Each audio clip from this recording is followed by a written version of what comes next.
Buenas noches, ¿cómo está? Se nos acerca el 11 de septiembre y un periodo que ya comenzó, una época de catarsis en el país después de 40 años del golpe militar y con todas sus consecuencias, con los atentados a los derechos humanos, con las consecuencias económicas, con lo que se está viviendo, con esta concertación y ahora que se llama nueva mayoría, siempre con los autoflagelantes y autocomplacientes, con un gobierno que no sabe muy bien cómo reaccionar. Se nos acercan las elecciones presidenciales y parlamentarias y también de Cores del 17 de noviembre, periodo electoral en Chile. Y nunca, en 75 años, tantos candidatos a la presidencia de la República. Y por lo tanto una diversidad, pero también una libertad para los electores para que puedan elegir amplio espectro de candidatos. Hoy día nos acompaña Ricardo Israel. Ricardo Jacob Israel Zipper, abogado, candidato a la presidencia de la República del Partido Regionalista de los Independientes, el PRI. ¿Qué tal? Buenas noches. Muy buenas noches y muchas gracias por la invitación, Tomás. A ver, partamos por lo que está pasando en estos momentos. Golpe militar, golpe o pronunciamiento. Golpe, indudablemente. ¿Dictadura o gobierno militar? Dictadura. Sin duda, ¿desde siempre o cambió? No, desde siempre. De hecho, yo le puedo contar, mi familia está exiliada, mis padres nunca regresaron. Tengo un hermano de 6 años que salió de Chile a los 6 años y se radicó en Estados Unidos.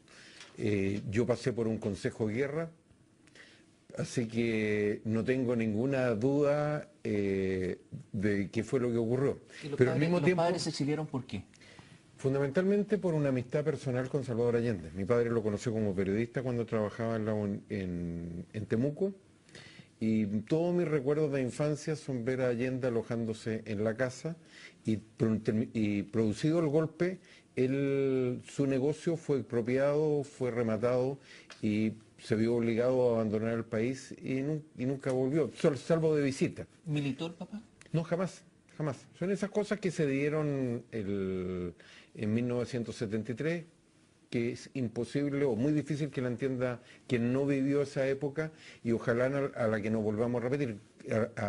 Mi contribución, yo creo, a la reconciliación ha sido intentar en lo posible no trasladarle esta historia a mis hijos y criarlos sin esta carga, porque políticamente yo creo que la democracia la perdimos entre todos. En la primera década del 70, en la época de Allende, usted estaba en la Universidad de Chile. Yo estaba en la Universidad de Chile, por supuesto. A mí me tocó estudiar entre 1968 y 1972, año en que egresé, y fue una época caótica en lo político.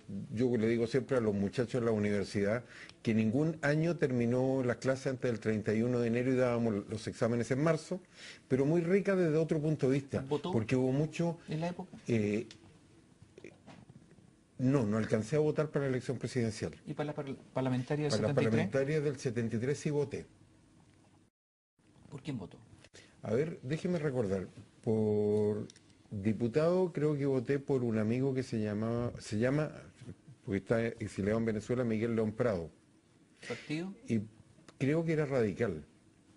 Y por senador debe haber sido el pibe Palma, que era socialista.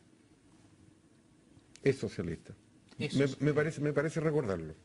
De hecho, usted sabe, la única vez que yo he competido fue como alcalde de Santiago, que tuve el apoyo de una coalición que se llamó Por un Chile Limpio, que era el PRI, Chile Primero y los ecologistas.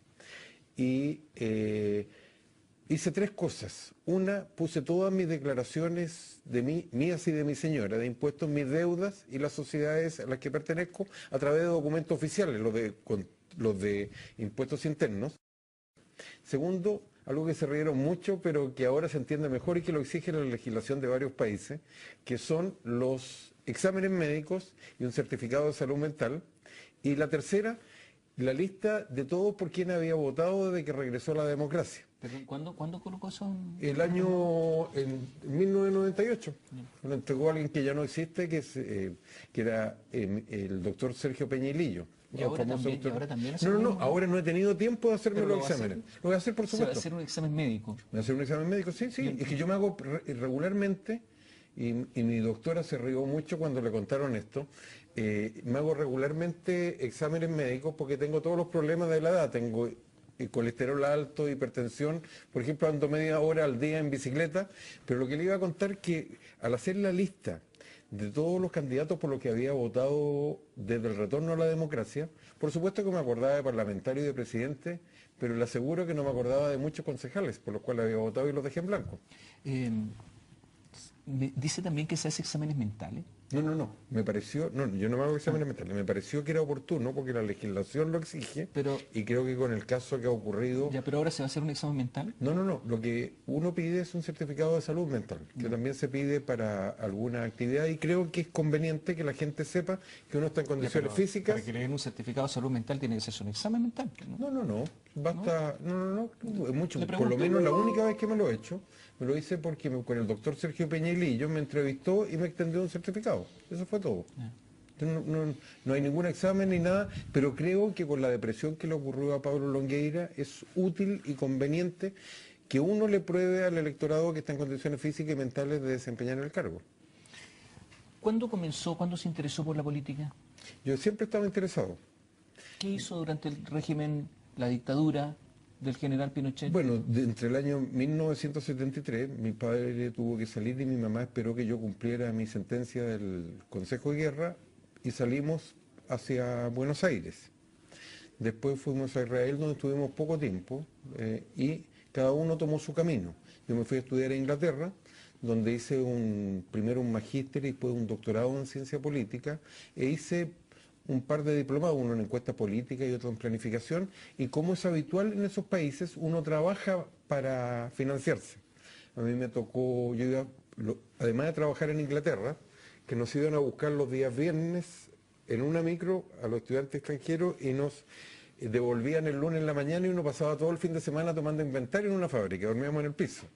Y también me tocó desempeñar diversos oficios manuales en Suecia, donde pagaban mucho más los veranos. Me tocó limpiar pisos del Karolinska, donde era el premio Nobel y donde estuvo Gladys Marín, trabajar en una panadería, recolector de basura, limpiador de copas y vasos en el Parlamento, diversos oficios que a veces se juntaban en un día entero, pero que le permitía a uno trabajar, y a medida que uno fue ascendiendo pudo hacer ayudantías y otras actividades, pero siempre me tocó pagarme mi estudio. ¿Y por qué un consejo de guerra? ¿Qué pasó? ¿Por qué estaba sometido a un consejo de guerra? ¿A un proceso militar? Sí, por cosas que hoy día serían incomprensibles y ni siquiera por curado. ¿Qué ocurre? Yo trabajaba en la Corfo, después de haber egresado de Derecho, y dieron la instrucción, como en muchas otras partes de la ciudad, del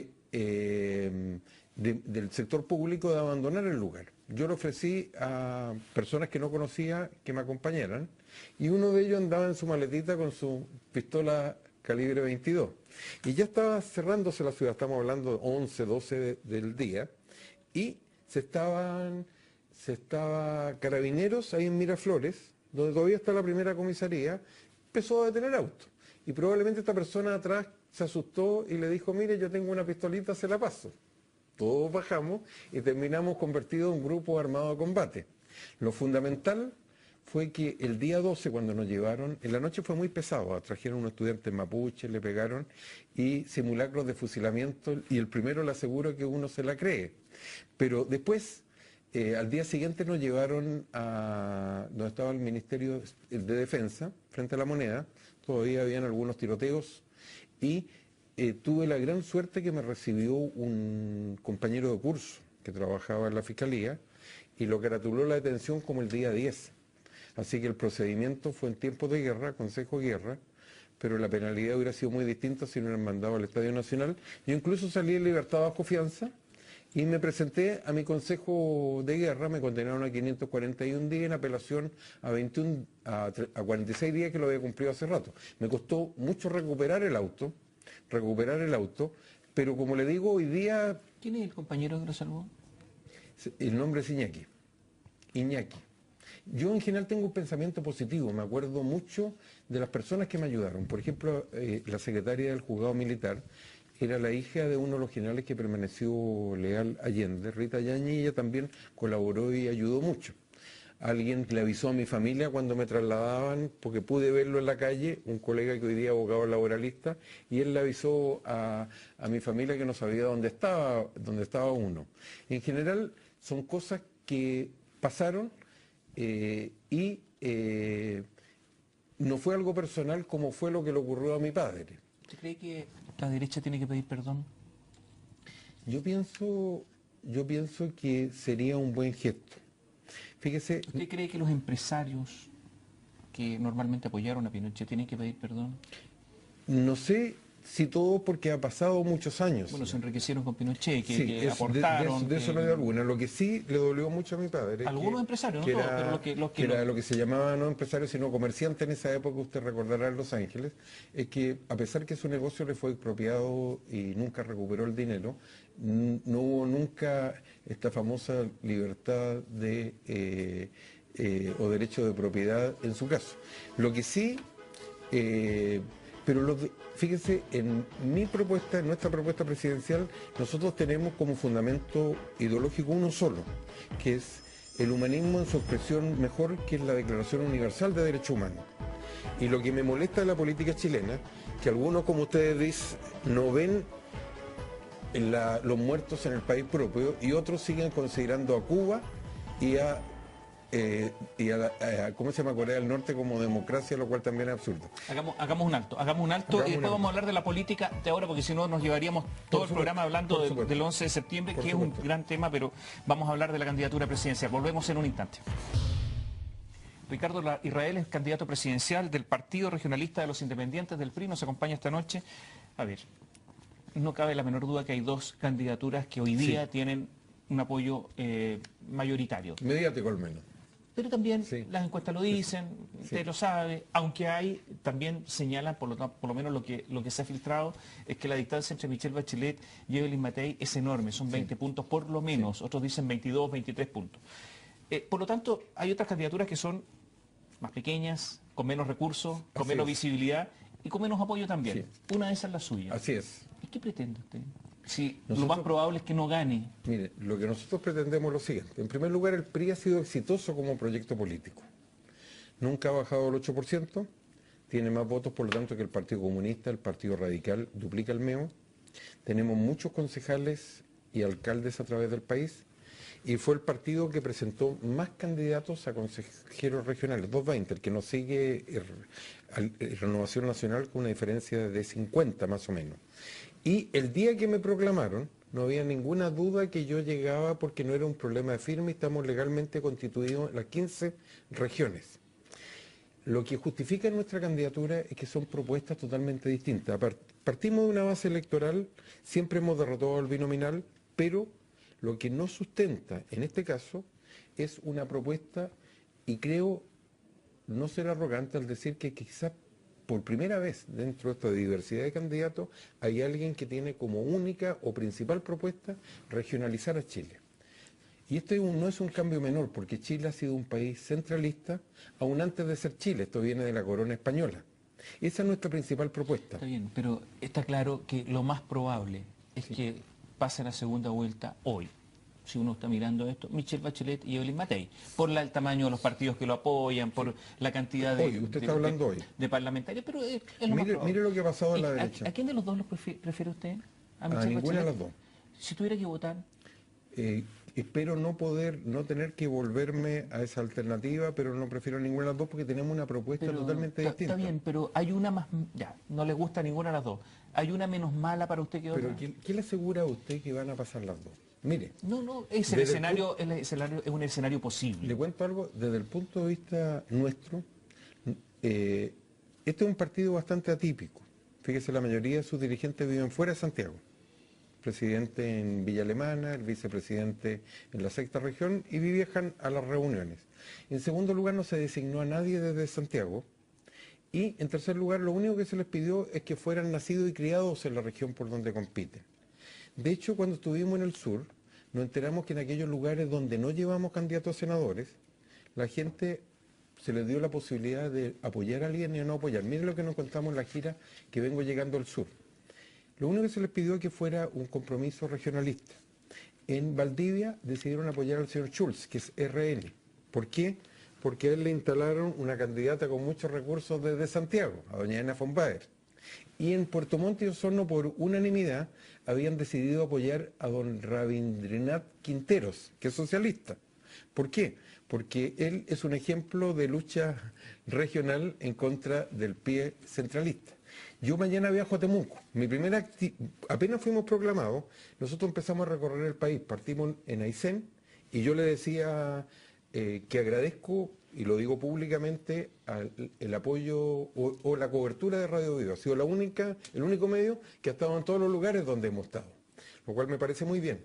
Pero en esos casos donde uno ve esta situación, mañana yo debería ir a Temuco y me acaba de llamar una periodista de La Nación para preguntarme si voy de todas maneras. Yo le pregunté por qué, porque hasta donde ellos saben no van ni Matei ni Bachelet, lo cual es una ofensa para la gente de la Corporación Araucanía. ¿Usted le va a ganar a Marco Enrique Ominami? Yo pienso que sí. Y además tengo un... Sería un ¿Qué es un fracaso para usted en esta elección? ¿Qué es un fracaso? Sí. Uno solo. Uno solo.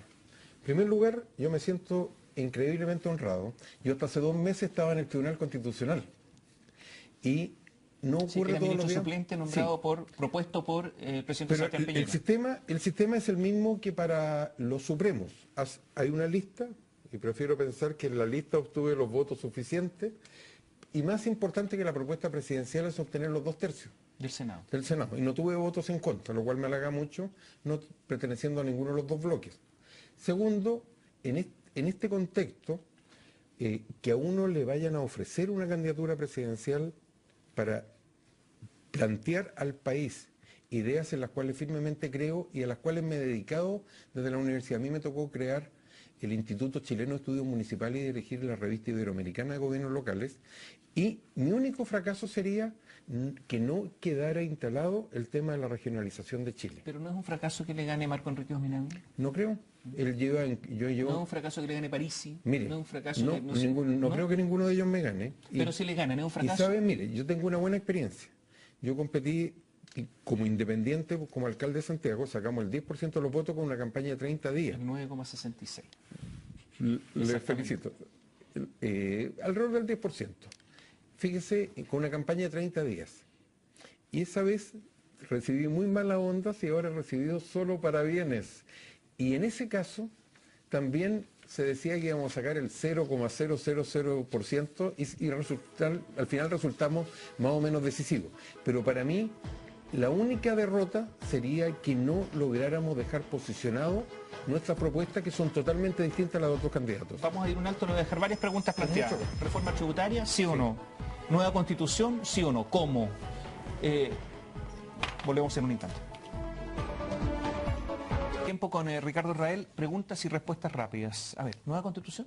Por supuesto, todo lo que nosotros planteamos. Mire, nosotros queremos transformaciones profundas de todo el sistema político. Queremos reemplazar al Estado subsidiario por un Estado protector de la infancia y la adolescencia y un Estado estratégico en la conectividad.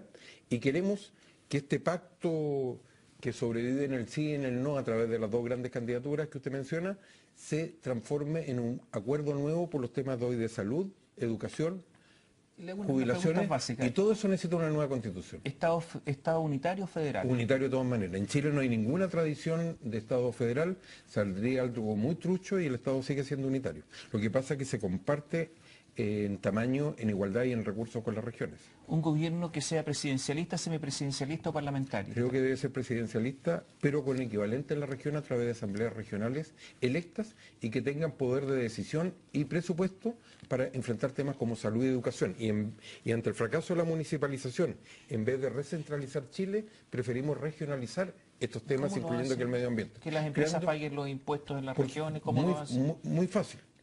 Si usted se fija, las sucursales de las grandes tiendas gastan o pagan menos patente que el manicero de la esquina. Celco le paga a San José de la Mariquina menos que un kiosco, y esa situación de regionalizar los tributos se puede hacer perfectamente por la base de que las empresas tributen donde están sus faenas productivas, y en último lugar, para evitar desigualdades, usted establece un sistema de compensación entre las regiones. ¿Sistema electoral? Sistema electoral representativo proporcional, y por eso nosotros llevamos tanto candidato a consejeros regionales. Ahora, ¿por qué? En el representativo proporcional los independientes no tienen ninguna posibilidad. No, depende cómo se constituyen los partidos. Lo que pasa es que la ley de partidos políticos es a otra época. Lo lógico es que cualquier grupo de chilenos pueda constituir un partido, y el umbral lo fija como ocurre en las mejores democracias, la cantidad de votos que obtienen. O sea que haya muchos partidos. Por supuesto. Reforma. Y lo único, solo quedan afuera aquellos partidos que por sentencia fundada el Tribunal Constitucional los deje afuera. En Chile no se me ocurre ninguno, en Alemania es el partido nazi, en Holanda un partido pro pedofilia. ¿Reforma tributaria? De todas maneras. Pero ¿cuánto? Regionalizándola, y hemos calculado que para los efectos de salud y educación necesitamos alrededor del Producto Bruto alrededor de un 3%. Pero eso va acompañado por una racionalización del Estado central. 3% del PIB, esos son cerca de 13.000, anda por ahí, 13.000 millones de dólares, Sí, aproximadamente. Aproximadamente es eso, pero véalo O en sea, el contexto de la mejor inversión que el país puede hacer. Está bien, es mucho más de lo que propone Michelle Bachelet, lo que ustedes piden. Pero eso se compensa por la vía de regionalizar los tributos ¿Cuánto y un aumenta el Estado. impuesto a las empresas? A la empresa, yo diría que en un promedio internacional, al igual que bajándoselo a las personas. O sea, O sea, más o menos, porcentaje exacto, probablemente se lo puedo decir el próximo mes cuando tengamos una propuesta muy concreta al respecto. ¿todavía no tienen una propuesta tributaria? Si tenemos una propuesta, pero no tan detallada como esa. De todos los otros candidatos, que son 8, si usted no fuera candidato, ¿por quién votaría? Sería un grave problema para mí. Pero hay 8. Tampoco Sí. vamos a decir que la oferta es poca. No, de los 8, es muy variada, pero realmente sería un problema porque hay gente que me ha desilusionado. Uno de ellos es Marco Enríquez. Así no le gusta. ¿Sabes lo que pasa? Que tuve una mala experiencia con él. Cuando fui yo candidato a alcalde de Santiago, nosotros llegamos a un acuerdo de hacer cosas juntos. Y Marco salió al poco tiempo, cuando se filtró la noticia, recorriendo la radio diciendo que él era un soldado leal de la Concertación y que no podía apoyar a otra persona que no sea Rabiner. Ya. Y después, para mí ha sido una sorpresa su desarrollo posterior. ¿Han vuelto a hablar? No he vuelto a hablar con él. ¿Pero se han encontrado en algún foro, en alguna parte? A la vista, a la vista. Ah, se saludan de lejos. No, es que no ha habido lugar. Sí, Pero mire, ¿cómo no ha habido yo lugar? A la vista. y Yo eso. terminé el día siguiente de las elecciones municipales, yo volví a mi actividad normal. Que recuerdo que al día siguiente tenía un curso para jueces de la Academia Judicial. Ya, Y todos estos años, como usted sabe, estuve en el pero Tribunal Marco Constitucional. Enrique Ominami lo tachó, pero algún otro. No, si, honestamente- si no honestamente- le hubieras ofrecido la candidatura, usted estaría mirando, sería Estaría ciudadano. mirando, estaría probablemente haciendo lo que están haciendo muchos ¿Pero a quién chilenos, le mirando y gustaría? observando. Así como están las cosas. Alguien que representara la idea regionalista, que propusiera un gran pacto por ¿Pero quién- Chile para quién? enfrentar estos Si ya temas. están. Pero sigamos. Vamos nombre por nombre. Evelyn Matei, Evelyn Matei no, Michelle Bachelet. tampoco. Creo que representan el sí y el no Alfredo ya Sfeir. superado. Alfredo Sfeir, tengo simpatía con él, pero creo un poco utópico. Ya, pero lo ahí- que ahí- plantea. ahí hay uno que No te- tengo simpatía porque creo que es un hombre muy correcto. Franco Parisi, Franco Parisi, no. Jocelyn Hall, Tampoco. Tampoco. Tampoco. Rosana Miranda, Tampoco. tampoco. Ya, se queda con Sfeir, parece. Sí, no, le digo que tengo simpatía, pero sus propuestas me parecen un poco utópicas para Chile. Sigo confiando en nuestras propuestas. Regionalizar a Chile, que es el gran cambio histórico, hacerlo a través de un gran acuerdo nacional, porque los grandes acuerdos en Chile han sido duraderos. Yo me considero hijo de uno de esos acuerdos, fue el que hicieron los radicales con la salud y la educación pública. Yo nací en un hospital público, estudié en el Liceo de Hombres de Los Ángeles. Un gran acuerdo, el año 71, en plena polarización de la que hablábamos, nacionalizó el cobre y mantiene a Codelco como empresa pública hasta el día de hoy.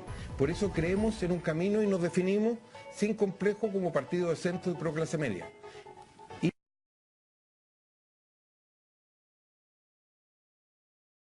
Y realmente sería un problema para mí elegir entre esta maravillosa oferta, y entiendo el problema de mucha gente para optar. Muchas gracias. Gracias por Gracias a acompañarnos usted, esta noche. Tomás, por la invitación, y muy amable y